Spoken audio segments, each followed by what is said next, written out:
It's easy to see that Jesus is not done with Hollywood. With projects like The Chosen, The Shift, Sound of Freedom, and the new movie coming out, The Sound of Hope. Sit with me today with the director, Joshua Weigel, and one of the founders from Angel Studio, Jeffrey Harmon. These two gentlemen are making a crazy dent in this industry, and I'm excited that they're on this show and they get to discuss their ideas on where they think God wants to take this industry. So sit back, relax, and enjoy this episode, and make sure you guys tune in to The Sound of Hope, July 3rd and 4th. I'm just playing, I don't fight, I do pray. I only go the way of Mr. Yahweh. It's not often I sit down with somebody and they say something that makes me think. Bro, this was great. I love you guys. But you give me something to think about. My own damn way. I had a lot of fun on this interview.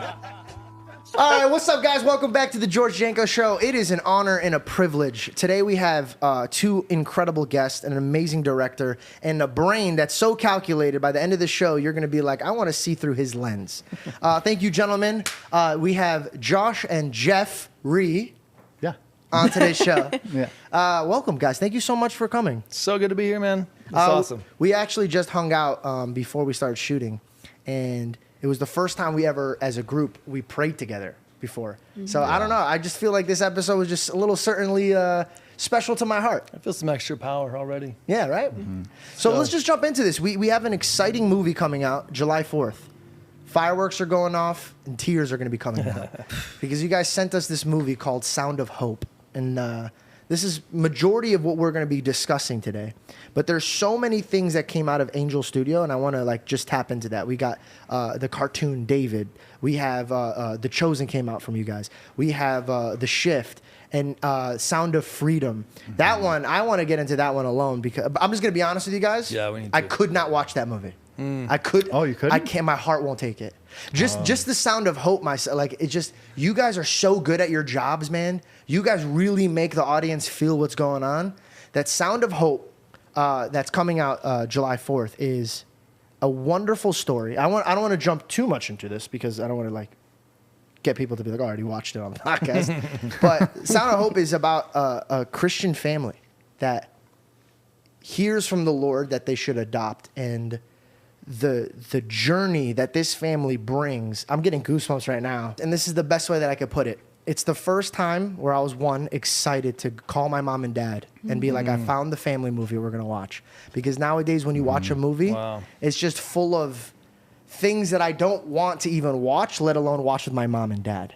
And then two, it's been a very long time, man, when I watched a movie and it made me want to change my actions. Feel like I'm not doing enough. It made me realize that I'm not as good as I claim I am. And there's people out there that have so much less than me that are doing so much more than me. And so just before we even get into this episode, I want to say thank both of you guys for creating a project like this that I'm so excited to see what happens with the world. And you're not the only one.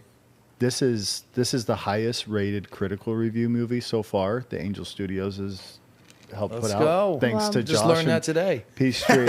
So it's 100% with critics on Rotten Tomatoes. Wow. There's 14 critics in so far. We're a day before, 2 days before launch. But 14 critics have come in, and every single critic says, I cried. No, I cried tears of joy. Yes. Yeah. Good tears. Yes. It felt good crying, dude. I mean, it's like I think healing that, crying. Yes. You want to recoil, and I mean, I think if anybody watches this movie and doesn't see the beautifulness of this movie, it's raw, it's heartbreaking, but it's so beautiful because at the end of the day, you're showing that Jesus saves, and you guys are telling such an important story, and you're painting it out in the most incredible way. I mean, the way that it's shot was beautiful. The coloring is transportive. I feel like I'm there. I'm the acting. I'm inside of their shoes. So good. You guys really blew it out of the park. Let's tap about the storytelling aspect. Josh, you are not only an unbelievable director, but you've won an award. You won the first Clint Eastwood Directors Award. Yeah, first Clint Eastwood Filmmaker Award for a short film we did years ago. My wife and I work together. So Rebecca produces with me and we write. And then I directed. So this short film, I got into his lap, and I got an email from he and his wife, and we made him cry. We made Clint Eastwood cry. How does that feel? How does it? It was. It's so funny because me and her work together. We're getting married, and we're like, so how does that feel? Yeah. That happened, and it's possible. You order right? the same thing in restaurants too. I bet. I know. I mean, you can't even believe it. It's it's unbelievable. He's one of the last legends around, you know. So that was a short film that, you know, we hope to one day turn into the feature film version of it. But that was the film award you're talking about, and then there was a bunch of film festival awards for that as well. And that's what we were working on before we did this one. We were making really amazing headway with Butterfly Circus as a feature, and then this story like just took over, you know. How did this come about? How did it fall in your lap, and when did you start working on it? So my wife and I, we adopted 2 of our kids, and during that process, my wife was working in Los Angeles, trying to work with churches to get them to adopt and foster more, and everything related to that. And she came across his story, and ended up she was trying to find a speaker for a conference she was doing, and turned out to be Reverend Martin. So Bishop Martin now, is Reverend Martin back then, right, in the movie, and connected, got talking, and just she was immediately hooked by this story. She just felt like this has to be made. And I'll just say quickly that it was the story that kind of floated around the foster and adopt space. We all kind of knew of this community somewhere. Yeah, I've been on Oprah. Oprah had brought them on. Right. The fact that like this movie is based on a true story, and you could actually, in the movie, in large detail, it explains everything. But the fact that it's kind of like overwhelmingly like, how could this even be real? And if it is, how did we not do something like this before? Yeah. Do you get what I'm saying? Yeah. Like, and so did you have part in writing? Yeah, we both wrote it. Rebecca and I wrote together. We always write together. Yeah. And that took a while. I mean, so when this thing came to us, I looked at it and thought, 77 kids were adopted by 22 families. It's incredible. It's a lot of people. These aren't families of great means. No, these aren't child welfare workers. You know, these are like average people like us, and they saw this need, heard about this need. I mean, real quickly, I can say Donna Martin like broke ground. She felt called by God to go help kids who didn't have parents. And You could see God, and just to even back that, a true Christian, a true man and a woman who fears the Lord. This is how I say, you might not be able to see God, but you could see God working. Yeah. You can't see wind, but you could see what the wind does to my hair, to the trees, to the atmosphere around me. You can't see the wind, but you could see the wind moving and what it does. Yeah. And when you see a man or a woman who fears God and they're moving, you see Christ through them. And the acting and the directing, it made me feel like I was there. So I want to take a page back. How did you find these actors? How long did it take you to get? Because, bro, even the children in this movie, bro. Yeah, incredible. I can't stop getting goosebumps. I hope you guys zoom in. Like, just the children is insane, bro. Yeah, this is. I mean, this goes way back to. I have to say this right now because I want everyone to know what you're experiencing. When I'm seeing you guys affected and others, I'm looking back going, this is all God. Amen. The story is Him. He started it, catalyzed this in this woman's heart. And it grew into this thing. And what's amazing is to come alongside it as a creator and be given this honor to tell it. But everything about my wife and I is we want people to experience God. And we want them to experience God's heart. What we do has to transcend just the normal stories. That's our hope and goal and prayer. So we're seeing that right now. Like it's moving people. And when you hear crying, you think sad. And no, it's beautiful. You're so, like, I feel those things. Mm-hmm. And we're part of making this. I feel stuff that you're feeling. It's you know, crazy. This is the best way for the people that are at home watching. This is the best way. And this is the whole movie. For 2 hours, this is how you're feeling. Those compilation videos of army men coming home and holding their children, or the dad showing up and the child didn't know. And all you hear is that one line of like, Dad, I can't believe you're here. And you're just sitting there and you're melting. The whole movie made me feel like that. And you guys did an incredible job making 2 Christian individuals demand more from each other. Like, see, this is incredible. Yeah. I mean, I'll just say, I don't love Christian media. It's not my thing. Mm-hmm. I respect it. It's people love it or moved by it. But when I got a hold of this, I felt, when I started hearing the stories of these kids, that shook me. Mm. And I said, if we can get that on film, and if we can get that story authentically told, and not like mess people up in the wrong way. You can go too far. But if we can be honest about this, then this is a powerhouse story. And that's through that wrestling with the story and figuring out how we could get it to work in a couple hours. That was the core of it. We got to get these kids' lives out there We want people to understand what they go through so that we can respond to it, and the people who care for these kids. So we just work from that place of, this has got to be real. We can't tell this story. If you don't want to be real, then don't tell this story. Do you have tired joints and muscles? It's a good thing that this video is sponsored by Blue Emu. This cream works really fast and you won't stink. Blue Emu is an odor-free cream for your muscles and joints that are sold nationwide in Walmart. What I love about this company, guys, is it's a small business that's ran in Tennessee that competes with the big guys. There's many reasons why I wanted this product to sponsor my show, and the two main ones is the product works, and people that review it, you should go check out for yourself. Their reviews on this product is incredible. And the second reason why is they're super outspoken for the Lord like me, and I love that. Their new jar is actually going to have Matthews 10:32, and it says, anyone who acknowledges me publicly on earth, I will also acknowledge before my Father in heaven. I don't know, I might be crazy, but if somebody could stand up for the Lord in front of the whole world, then I think that they're on to good things. And if you have some joints and muscles that are tired and you need some odorless free cream, go to Amazon, and to get 20% off, all you got to use my code 20Janko Show at checkout. I'll have the link in the description. Support healthy muscle and joints. Blue Emu. Get it today. Link in my description. 20% off. If you don't want to be real, then don't tell this story. 100%. And it's the fact too that you're able, because at the end of the day, a lot of people don't realize this truth. They're not aware of it, or they're aware of it, but you don't really know how bad it is until you can really see it on paper. Yeah, you're like the foster system. We all know, oh, it's out there somewhere. Someone else is handling it. Yeah. No, I mean, this community said, there's kids in need. We're gonna just get our arms around them. That's the way the community is. Anytime anything happens in that community, it's like we band together around. I was there one time, and we're just having a meal, hanging out like we do. I'll get it. We moved near there, and they get a call, and one of the lady's nephews was killed in a drive-by shooting or something in Houston. Instantly, the whole place just erupts into prayer and weeping and support. Yeah, I mean, I just saw this moment of, this is how it works. This is why they can do this, because they just are linked together deeply as friends and family. There's aspects that Bella and I, we would just pause and look at each other and be like, we're just so proud of you guys for this aspect. God speak. There's no atheist in a foxhole. When somebody's in deep pressure, they have to look up to God.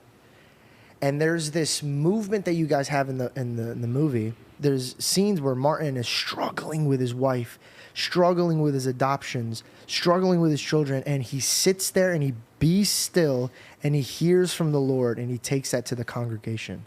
And he's standing there, not as a man who's like, I think this is how it is. Right. You see a man who keeps getting broken and rebuilt by God. And that aspect is what a real priest or a real pastor or a real man of God who's emulating who Christ is. It's not a man who doesn't suffer. It's a man who knows how to suffer. And this movie just spreads that beautifully. So I want to take another step back. Do you still have a relationship with this beautiful couple that started this movement? Yeah. So when we started writing, we developed it for about, I don't know, 3 or 4 years. How did you get the story from them? He wrote it to you? When Rebecca met them, it was an immediate, like, we should do, we'd love to get this movie made. And we said, well, I think we're the ones to do it.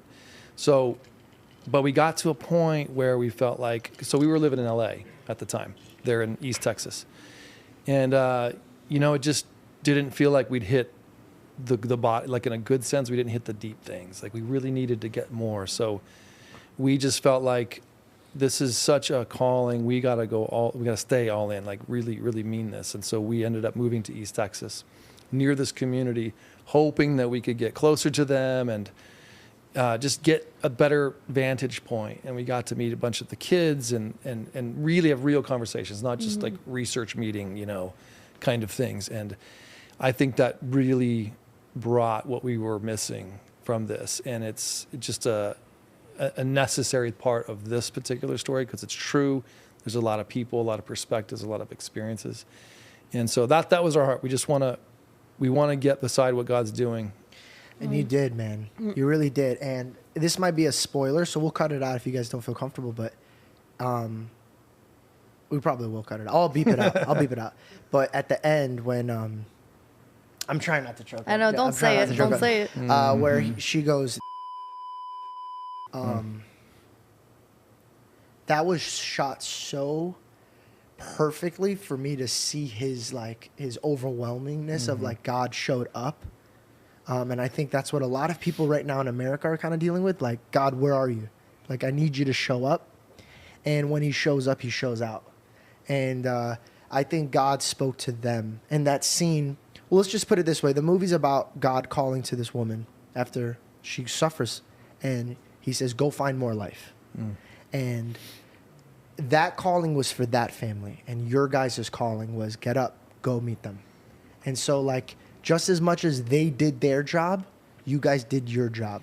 And so, like, I have to give your guys' flowers. And you guys, and I could tell there's no pride. You guys are just giving it to the Lord. And that's how you know things are actually working. When you see somebody boast and be like, oh, I did this and I did this. But when you see somebody say, no, God just did this. It just did this. You should know them by their fruits. And just spending 20 minutes before we even shot, your guys' fruits are so good, man. So good. And I'm excited about this movie.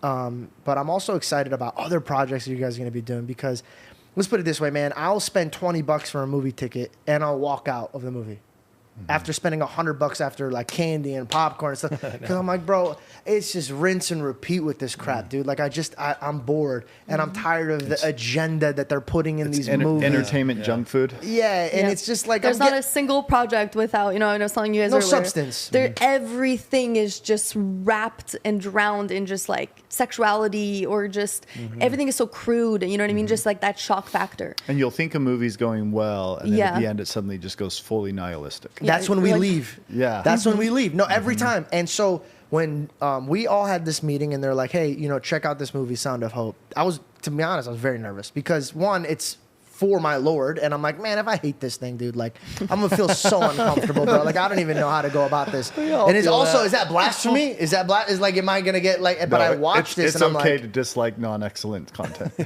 Bro, but it is phenomenal. And you just say it's for someone else. I want to talk about this because I find it fascinating. And I'm going to be honest with you. I don't know if I love it yet, and I don't know if I hate it. But I from the content you guys are producing, I gotta say it's working, and the system is so far so good. I want to talk about this Angel Guild, and could you give me some? For the audience that don't know what this is. So the idea, I grew up potato farms in Idaho, farmer.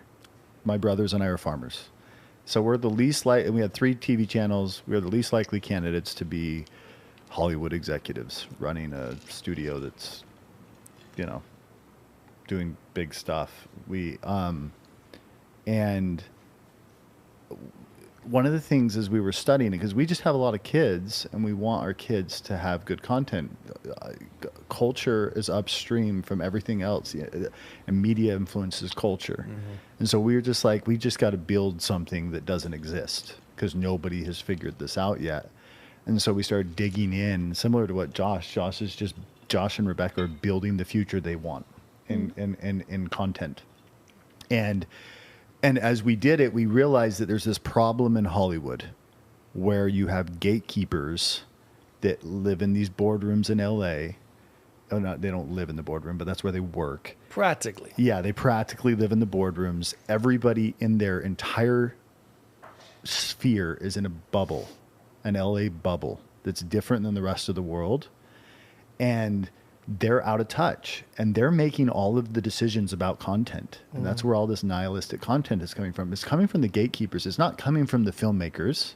Right. It's coming from the gatekeepers who are pushing it. Good for you for noticing that, because the industry is sick and tired of an agenda that they're trying to do, and the people that get in trouble for it are the actors, the directors. It's not them. The writer. Like, it's That's like, bro, like, they don't see the writers writing up a great movie, putting it on somebody's desk, and they're like, great, let's put this in it. Let's take this out. Let's do this. And you guys are like, yo, like, that's not what the audience wants. Yes. But you guys decided to take it. Yeah, our solution is called the Angel Guild. And the Angel Guild is a group of everyday people that is 350,000 strong. 350,000 people around the world have joined this guild in 155 countries. And what we do is every piece of content that comes into Angel Studios has to go through the guild. They get to review it, and they get to vote on it. And I'm the chief content officer of the company. I can't take on a project without the Angel Guild first voting it in. Wow. And so they're voting, and we've built really good statistical systems to make sure that we don't have weird outcomes. But they're voting on 1,000+ films a year, trying to figure out which ones come in. So in the from April to April, 717 filmmakers had submitted to Angel Studios over 900 films, and the Angel Guild, only 13 made it through. One of them is Sound of Hope, and Sound of Hope, the story of Possum Trot. Come on. It didn't just make it through. This made it film through. I bet. is the highest rated feature-length film we've ever had go through the Guild. It is the highest rated right now. Thank you, God. Amen. And what happens when stuff goes through the Guild is we're allowed to predict now what our audience score on Rotten Tomatoes is going to be. Right. So this you must found be an algorithm. Look at the Yeah. potato guy, bro. Not too bad, potato guy. Yeah, we can tell. And so not a single film that we've released in theaters has poor ratings from audiences. Right, Not- because you're already getting their aspect before, Yeah. so you know what's going to work. It's great for your company. Which I Yes. love this because in Hollywood, when I do movies or TV shows, they'll shoot it and then they'll have a screening, but it's already done. And they'll be like, "So what do you think? What do you don't like?" They're like, "The concept. It's kind of crap." And they're like, "Well, we can't do anything about that right now." Who invited you in here? Yeah. Get him out of here. But this is great because there's so many times where you're like, we'll watch something and be like, why is this, like, we don't like this. Like, this is annoying. We should, like, have, like, cause you know what I'm tired? I'm a movie fanatic. I used to go to the movies every week with my dad. Every week. My dad would work very hard. Yep. But we would get together really late at night because you'd come home late. Yep. Even on a school day, it would be like a Thursday when new movies come out.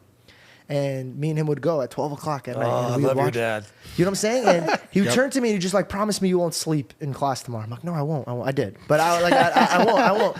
And that feeling of going in with my dad to a movie, or let's say Blockbuster on the Tuesday movie releases, and like those moments where I used to be so excited to watch something somebody created and experience that with my family, it's gone. It's not there no Yeah. more. It's true. And you Yeah. guys are bringing it back. And to thank be you. honest, that scared me for a bit. This is this is what I love. Obviously, Jesus is number one. That's my life. But like, I felt like I was called to entertain and tell a story. We're all storytellers, and I'd love to tell a good story. And now, because of the boardroom or their agenda, the stories got tainted. And they're not real. In fact, there's some movies that I don't agree with, but I could respect their opinion and understand their positioning. But I could tell when they're just trying to get you to think of something Yep. versus trying to show you something. And this movie, you guys are not demanding people look this way. You're just saying, hey, take a gander on what this is really like out here. Yeah. Yeah, that's true. It's like this is a huge movement right now of hundreds of thousands of people, eventually be millions, that anybody, like, if you want to influence the future of filmmaking, just join the Angel Guild. It's angel.com/guild. I'm going to just let people know where they Please. can join. Yep. And when you join it, you get a vote on the movies that get made or get distributed by Angel Studios. Both of those happen. And then you get two movie tickets to every single movie. So you get 2 movie tickets to Sound of Hope. But don't wait to join the Angel Guild. Just show up to Sound of Hope. That's the most important thing. And then you get to give feedback. Like you don't just get early access for a live stream. You get rough cut access. Josh submitted Sound of Hope in rough cut form. How does that, I'm not a question for you. Does that not scare you? I don't know if it scares me. I think it would scare me if, so they were really respectful of the artistic voice. So it was really more like, hey, we invite you to do this. Like, first it has to pass. Yep. Once you I'm pass- just talking about somebody ripping Yeah. your work. No, I know. And then once it gets to that point, okay, just in the fact that they may not like it. Yeah, I mean, But Josh that's also has an uncomfortable. absurd amount of confidence in his work. Well, bro, if I had that piece of content too, What I I meant was, like, if the future of it depended on their opinion, or we had to change things because of their opinion, that would deeply. Yeah. frighten I'm not me. even talking But about if you're that. not talking about I'm that, talking about like, just oh, this is exposing good. it. Yeah, let someone me to take let it. me go and record this for YouTube okay. right now. All right, so let me address that real quick. Yeah. Every single guild member that wants to watch feature-length films, we do what's called KYC, Know Your Customer, which means we have because these are tens of millions of dollar films. These are very expensive projects. Yeah. And so we do KYC where we have their social security number, their their card, because they're participating in something that's very valuable, and then it's watermarked. Every single one's watermarked to them. So if they share it, it's tied right back to their Got ID. you. So filmmakers can trust that it's not going to go spread all over the internet. Yeah. And if it does, we know who did it. And And- that will have a consequence. Yeah, it has a major A consequence. couple of people went missing. But Yeah, and so We're all good. But with what Josh, when Josh submits, there's noise and then there's signal. So the guild gives a whole bunch of different, they give a whole bunch of feedback to Josh, and lots of it's noise, whole bunches of noise. We can trust good filmmakers like Josh and Rebecca, and the whole Peachtree team. They are incredible at just like looking through these hundreds of comments and then seeing patterns and recognizing signal. They do it intuitively. It's not even like, I don't even know how to explain it, but they just go and they just read it over, and then they intuitively know how to turn the art to fix the data problems that they're seeing. Yeah, and I think it's an amazing opportunity, especially for this kind of film, because we intended it to reach as many as possible, and we can talk about why. But it wasn't just my little artistic endeavor, and I didn't want to hear anything. Like I took that in probably in a unique way. Like, hey, Yeah, you know, maybe there's they have a something here. gift. Maybe there's something here, and if it helps, it helps. So it was nice to have that, and then you can resubmit it, and it's just really interesting to see how it sort of progresses too. Because it was early, but I think it was like temp music and all kinds of things, and we were just so glad to be approved, and then to get to go back and resubmit it and see how people feel about the finished product is And when really fun. So I just want to take like just a step back. So we got the script, right? How does it go first? Do you get the actors first and then show the audience, or do you show them the script? Like, how do they even like? the guild. Yeah. So in this case, Josh submitted a rough cut, right? So this was not quite a rough cut, but it was an early cut of the film. So With the it was real actors? basically, yeah. This Oh, was really? a finished, essentially a close to finished movie. Wow. So- Now, two different things happen. You can submit ideas, and you can speak to this, but there's Yep. there's the torch idea, which he will explain really well, and then at times there are actual finished products that will come through and be voted on. And I think it's a bit of an evolution that's happening right now. So Yep. you probably heard of the torch, which is an unfinished early example prototype kind of idea, and then you make the real thing off of that, which we didn't have to do. Got it. Because But you already had the that is project. something that the guild is. So how going did you for. guys like come together? Like, were you like, I had this project and I think Angel would be? Yeah, we knew about Angel for sure, and we're watching and Sound of Freedom, like, Crushed. man. And so we were always planning to go there. Now we have that independent film, and it's a huge battle anytime you do that.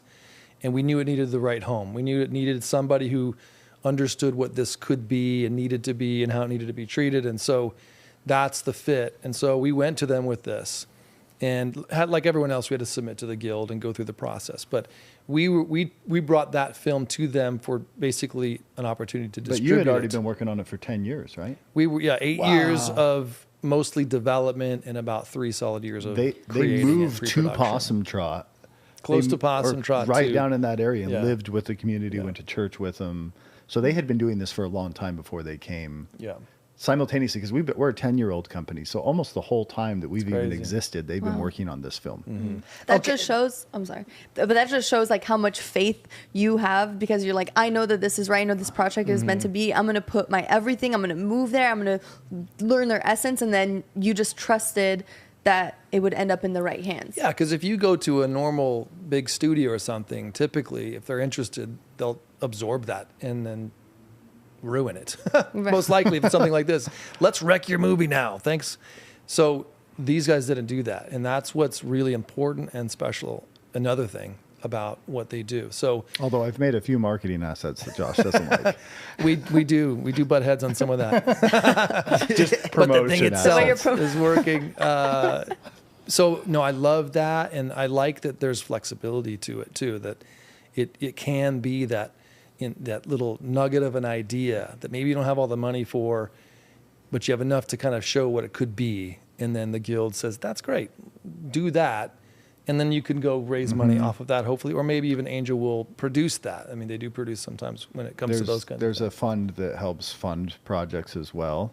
But you can submit a concept or a prototype, like a 5-minute video, and down to 5 minutes. It can be down to like a 5-minute scene of your movie that you're thinking about, and then let the guild vote on that. And we call those torches because it's based on this, the torch of the Statue of Liberty. The creator of the Statue of Liberty, Frederick Bartholdi, couldn't raise enough money in order to build the Statue of Liberty. And so he just got enough money to build the hand and a torch, and he set it up, and he crowdfunded off of that torch the equivalent of $15 million today in today's money, and he built the Statue of Liberty. It wasn't built by governments. People don't realize the Statue of Liberty wasn't built by governments. He couldn't get it. So he built this torch, and then he created a vision. And that's the idea. So we call them torches. And so when you go to the guild, you can watch these little short torches, and you can vote on them, and then those start coming into existence if they get voted well. Or you can submit feature-length films, or some people make a little torch, and then they'll take their entire script and do a table reading, and then do an audio script and submit an audio script to the guild, and then they'll put like wireframes and storyboards, animatics, and they submit throughout the process. So when you're a guild member, you're not just getting early access like, oh, I got to see it early while it was still in theaters. You know, it's been out in theaters for 3 weeks, and I got to see it early. No, you're getting to see stuff like year in advance, 2 years in advance. You get to watch through the process. You get to get on live streams with directors and actually give them feedback and influence the future of all these films as a filmmaker. So at my house, I have 6 kids. My oldest is 12, and my youngest is 1.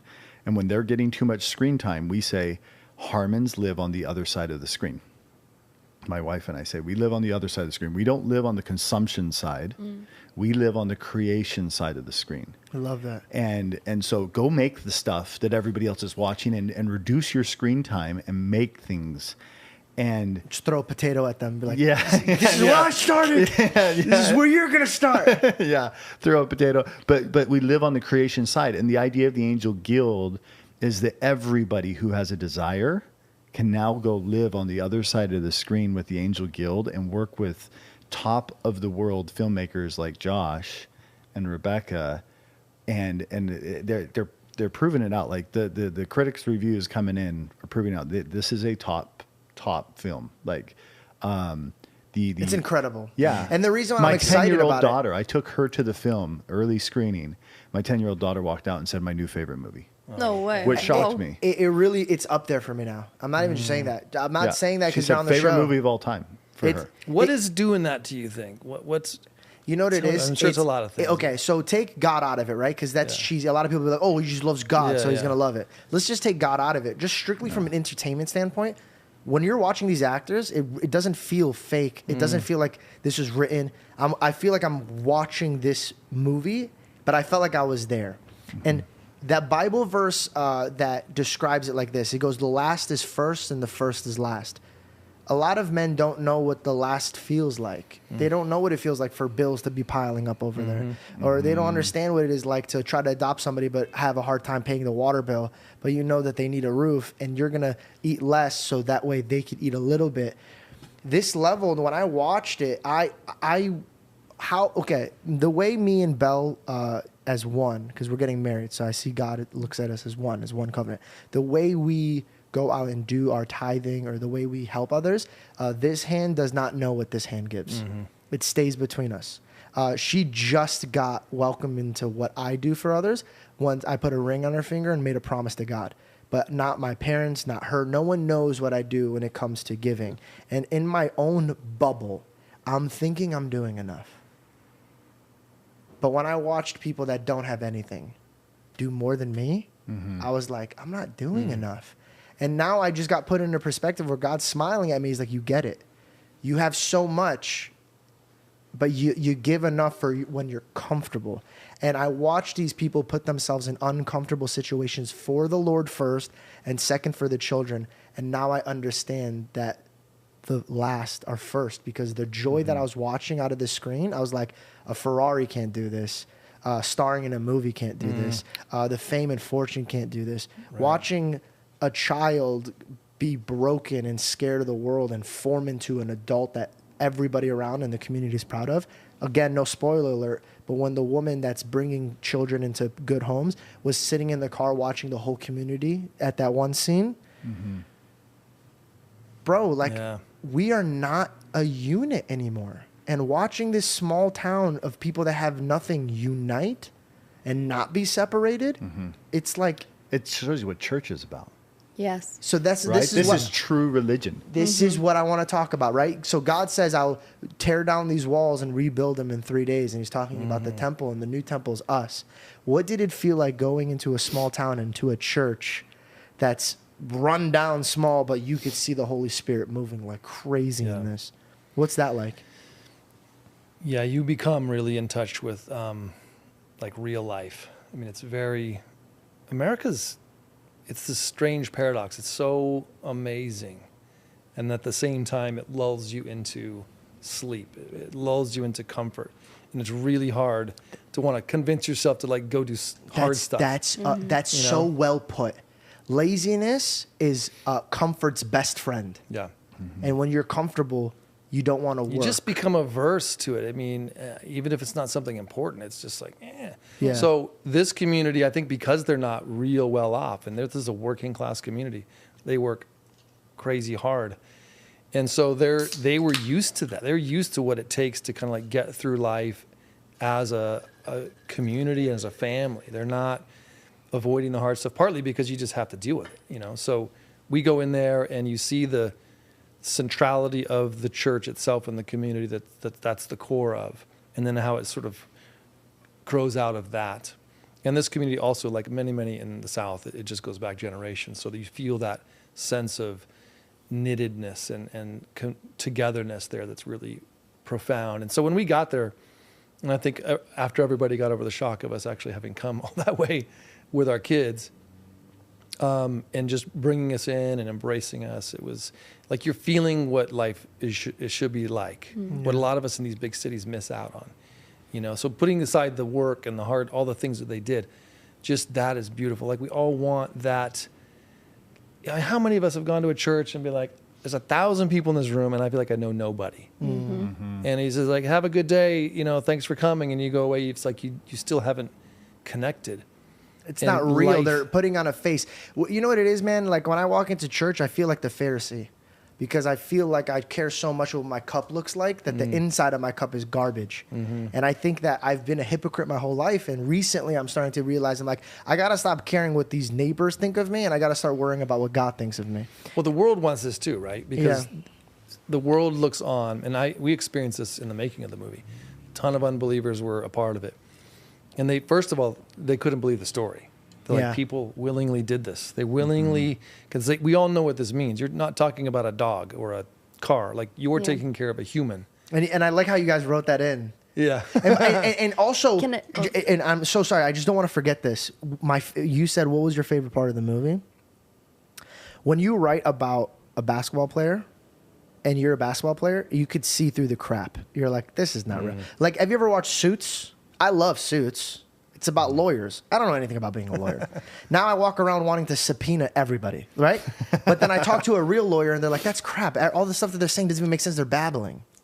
When I watch this Christian movie, and I am a man who fears God and is broken, and there's so many times where I look around being like, God, what are you doing, bro? I thought we had a plan together. And watching this woman go back on her word and want to bail out because it's too overwhelming, but God still delivers, reminds me again that we always think that it's a partnership when it's really we just fail God and God will always fulfill his promise. And through that, we build more faith.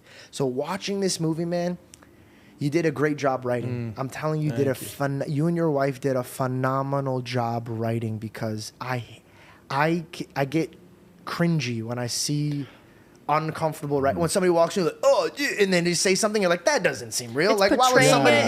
It's portraying it in the fake way. My 10-year-old, she said, they put furries in the movie. A furry in the movie. She knew what that was, and I didn't know she knew. A what? A furry. The cat. Well, today, people who think they're an animal. Can we talk about this for a second? Let's Do you know talk. why I choked up? I watched this and I choked up because this is where God is kind of working my heart. When a house is divided, it cannot stand. And I'm trying to stand on the fence where I'm standing up for God. But what happens is I become angry at the other side. Mm-hmm. And what happens is I start acting not godlike. I start acting like I'm above them and I'm wiser than them. And you guys are dumb. You guys need to behave like me. But the truth is I'm just full of garbage myself. From another man's perspective, I'm just as crazy and I'm just as far away from God. Some people might use my swearing or the way I was with my woman. They'll see me and they'll say, oh, you're not godlike, right? So we always want to point our finger and be like, you're not godlike, but we don't know what they were like. Exactly. And where they came from and how God is working with them.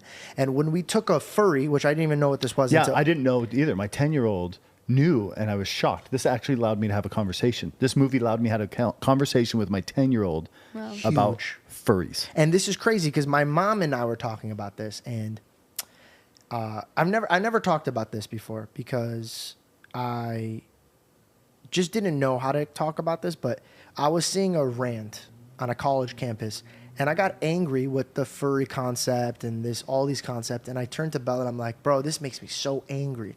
And I was getting so angry, man. Like, and in my heart, God goes, go get a massage and just relax. Like, because I read a Bible verse where this man was angry and he couldn't think properly. So God says, eat and rest. So I went to go rest, and there was this man who was living life on the opposite end of where I wanted to live. And I did not agree with his life. And he was sitting in the car, but I liked the guy too. This was funny because the one guy that behaved this way, I enjoyed his company. I didn't see it as a threat. And he looked at me, he goes, God told me we were going to meet today. Wow. And I looked at him and I felt guilty because this morning I was angry with his actions and his community's actions. And so I looked at him and I said, I just want to hear your story.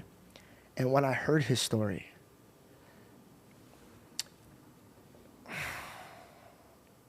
I realized that the devil got me angry at the man that I should be with more.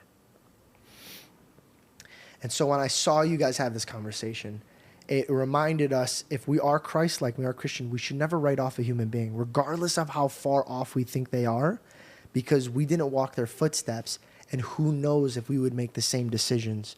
And so when I got to hear why he was behaving this way, and he was confessing things that happened to him, I felt like worse than the man that treated him that way, because think about it. This man grew up in a home where his father and his uncle took advantage of him. And then when he comes out into the world and God expects his people to come and rescue him, his people are pointing his finger and judging him and yelling at him. And that was the day where I was like, I got to stop doing that. I got to behave Christ-like. And it's regardless of your views, regardless of where you're at, my job isn't to argue with you. My job is to love you and protect you and let you know, regardless, we're here for you. That doesn't mean we agree with your actions, but that doesn't mean we're going to write you off. And this concept that you guys wrote into this, one, beautifully written, and two, was it real? Yeah. So she wouldn't have called herself a furry. Terry is the child in the movie. She's a young teenager who we sort of focus on as as the foster child who's going through the process. And so when she arrived at the Martins' house, her coping for her trauma was to act like a cat. And so, and I've talked to her, she doesn't even know why that was. So a little different issue, but it was a coping mechanism. Dissociating. Yeah, but here's the thing. Like, we look at somebody who's behaving a certain way and we're like, why do you got to act like this? Blah, blah, blah, or blah. And we get so angry, but no one cares to ask the one question. Why? I just immediately was like, nah, F this, bro. You're crazy. But like, imagine if, God forbid, imagine God had that energy with me. That's why the Bible verse that scares me the most is how you judge your neighbors is how I will judge you. Yeah. So when you see that man that you think is so far away from God, here's the craziest part that we don't understand is that God might be more with them than he is with us. The righteous Pharisees pointing our fingers. And that scares me, man. And you guys did a great job. I mean, to me, what comes through my mind when you talk about this is, what does it look like to really live your belief and what you say? And that's a big part of this film. This story is that theme of identity and who are we really. We say we're one thing, but are we really? Do we really believe the things we say we believe? And are we living that out? And so what you're talking about there and every other thing that bothers us about life and society, you know, when we as followers of Jesus live in those places, I mean, that's the difference. Is if you can gain the courage and the sense of identity and calling and purpose to actually live into these places, then all of this changes. You know, Jesus, that's what he did. He'd go into the world, lived and related among people. He didn't just sit back in the temple and comment on the city and society. He went out among people. And this is what I, as a believer, have always been inspired by, is we must, if we don't actually live this out, we're either religious legalists or doomed to it. At some point, this will happen. We'll just sort of our faith dissolves and it becomes something else. Yeah. We have to be active. We have to be doing the things, and frankly, Jesus is where all the hard stuff's happening. You know, if we don't like what's happening around us, and if we also want to live the way He said go live, then this is what it means. Like you have to go in to the darkness. Amen. And for you, look, it's entertainment. For me, it's entertainment. It's not Mother Teresa living with a brothel behind a wall. Yeah. You know, like we all have a different Calling. way that looks, but it's gonna take pain, facing pain, struggle, discomfort, and this community lives that. And when I think of the creative way we captured it, what I hope, because it's a movie. I mean, this isn't. We want it to be what it's supposed to be, which is a movie that you're entertained by and you enjoy. So we're asking people to consider hard things. And what I love most about what I'm seeing is people feel deeply finally. Like, I don't know the last time I felt like real deep emotion, but we created it so that you're not just feeling one thing. Oh, I'm feeling sad the whole, no. Joy and pain and levity and Life. triumph and like all of the things of life, because there's so many perspectives in this story. Social worker, traumatized kid, you know, country pastor, all of these things. We're way far away from just some Christian movie. Like, I don't even think of it that way. This is a slice of life. Yeah, exactly. A community that draws you in, and then you go on this roller coaster ride, hopefully taking you to a point where you're going, am I like living life really? Do I have meaning? And that's like actually like this great that you say this, because I wanted to really compliment you on this, and you as well, because all your other projects reflect this. It's the fact that you said this earlier, you're like, you know, I'm not a big fan of Christian content, because unfortunately I think that there's been a lot of Christian content that's been made where, you know, it's not as, we're not depicting stories as profoundly and as cinematically. Do you know what I mean? Yes. And I think that what's so incredible, and I would compare to you guys, there's this artist called John Bellion. He's an incredible singer-songwriter, writes all the most amazing music that you've ever heard, he wrote. And he's just worked on a gospel album. And what I think is so fascinating about him is that he's at the top of his league when it comes to his art making. And then he took that, and now he's also using it to depict the Lord and to bring Jesus in his music. And you guys are like the John Bellion of movie making, because you're able to create important stories, bring Jesus to these stories, but then make them beautiful and make them be art. And I think that that is the most mind-blowing, amazing thing. I love it. I've been, I believe that it's confused me throughout my life of why isn't it that, or let me word this a different way. The people who believe in the creator of the universe should be the best creators. Right. We should be making the greatest art. Father like son. Yes. We're created in his image. We're his children. Amen. And we should be the greatest creators. Amen. And I think that there's a generation coming up now that will fulfill that. That there's the greatest artists should not be coming out of this nihilistic world and and there is a call. Like right now, we're seeing it happen out of LA, right here in LA, where there are many filmmakers who are saying we're done with the gatekeeper system, and I'm leaving, and I've been trained and I know how to do craftsmanship, but now my craftsmanship is going to turn to God or to good things. Saul to Paul. Well, one of the differences We're seeing I've it all noticed- over though. What Yeah. I've noticed is that, so the creatives who follow Jesus are under assault. I mean, you are belittled, you are ostracized, marginalized, all of these things. So you come into this hostile environment many times in the arts, not just Hollywood. Yeah. That historically wasn't always the case. So you have times look like at the the greatest Renaissance periods of where art. it was the opposite. It was there was The reverence pendulum for is it. swinging Yeah. back. So you have to wade through that. And what I've seen is so many creatives are lost along the way.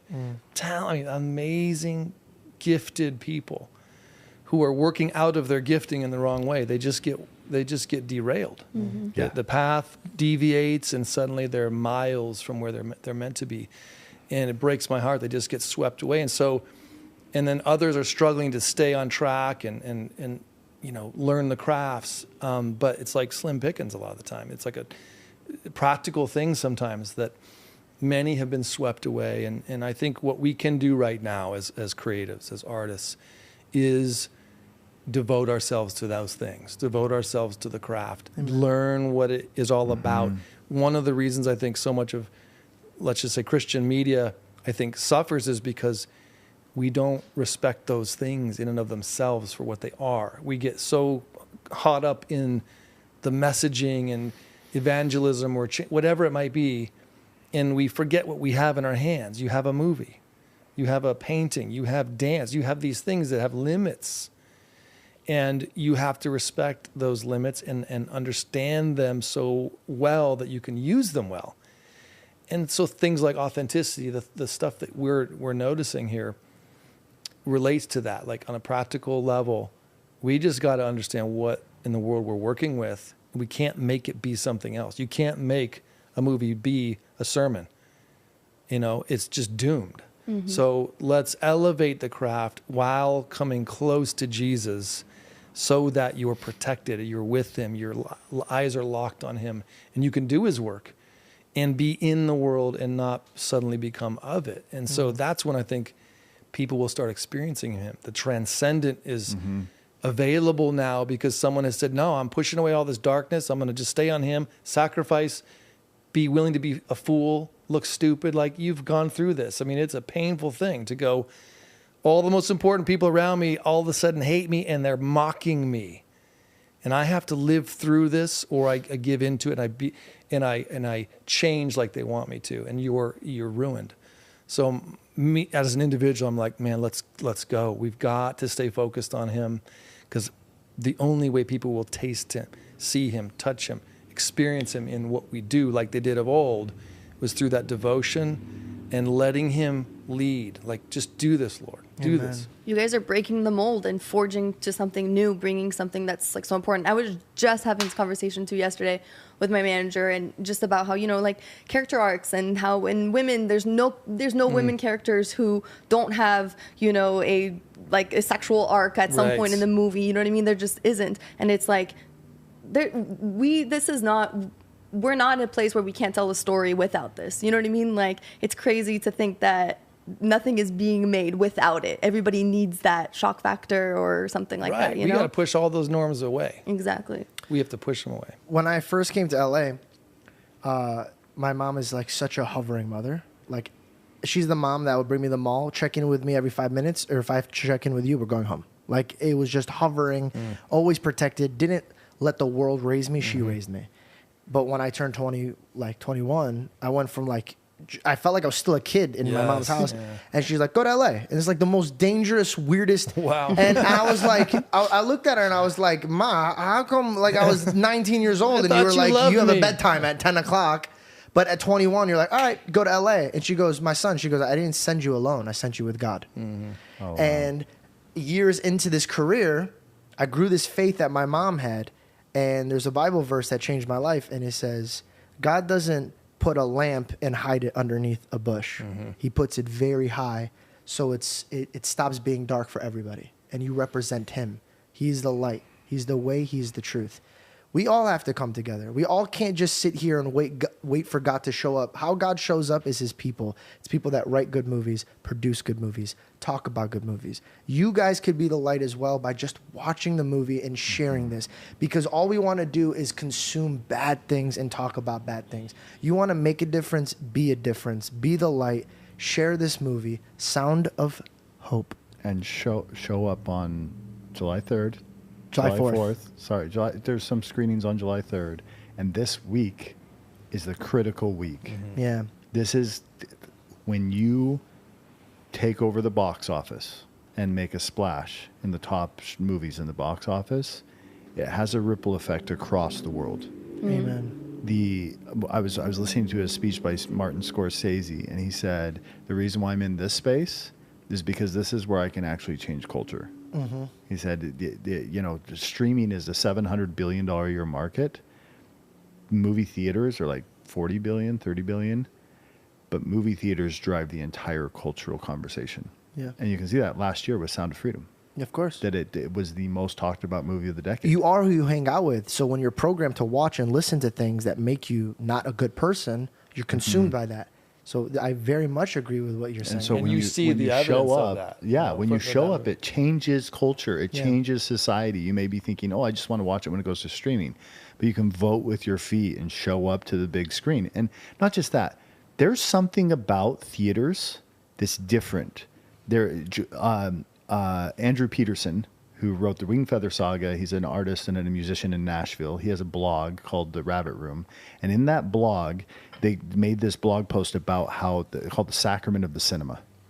And how when you go to sacrament or communion or the Eucharist, whatever it is that you call it in your faith tradition, you go in and you set down all of your distractions, and the entire congregation at once focuses on this symbol of Jesus Christ.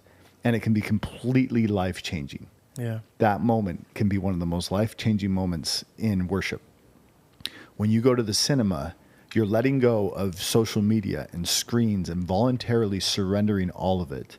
And you can't pause. Like, you think you can watch something at home and have the same experience. You can't. When you can't pause and everybody's experiencing the exact same thing at the exact same time, it is a sacramental-like experience where you get to see what that director is giving you, and you can have an absolutely life-changing experience. People are getting up.